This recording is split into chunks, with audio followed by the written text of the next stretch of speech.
میخوانن رانندگی حرف ندارن. نه باید ماشه تعریف کنم. من نه از بچگی تا الان همیتی کمپا و تلر و ترکتا امون زمین سر ما ایشوری میاد کرد.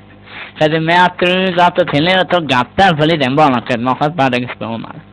تلر دیگه من اتریش تا تکمیل یاد بیدم. نه استعداد داشت ما زمین سر گمونه میشوری میاد کرد. خیلی شما خیلی من از خاله دارم. پیرشون سرکته. از موقع بردی با این تا سر آده. خانم تیز دیگه ازم با چیه بلای زمین در کنست کندی؟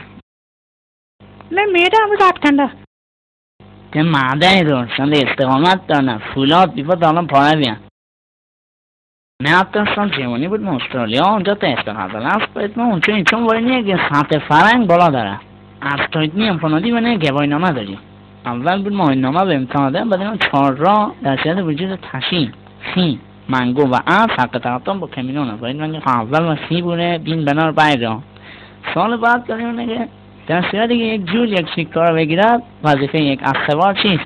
باید من افکنر مخبر باشم بعد این مونه خواه تا سال درست تا سال غلط بود امتحان شهر بود مادم من تا افسر استرالیایی به ما از فرگنیست و باید میگه من بچه سوری هستم دیگه سوری توکم می بچه تا توکم غفته نکار کنده شهر تیب راد گرمه خودشون خارجی اون قباز به ما افت پرگنیست و بعد این مونه خواه اصلا افتاد میبده من هرچی رکاب ببینم که نوستا رو با چی بده من افت را نشینه نوی جون ادابینا وانی تا آپ اشتباه داشتی این دفعه من بابا داته کهر پلی وانی من پارک 20 سانتی کن من کهر پلی بود من پارک 20 سانتی کنم آپ شگه ریشت و من لاغرادم با پرس ما تو سنگ باید نو و این داشتیم و بعدی میگه آپ و افسر عدتا پایینی درشون نو آپ پولان افسر دوش و افسر به زبان خارجی بعدی میگه من راه شدم و همه استرالیا چرا کرد به اون ایران و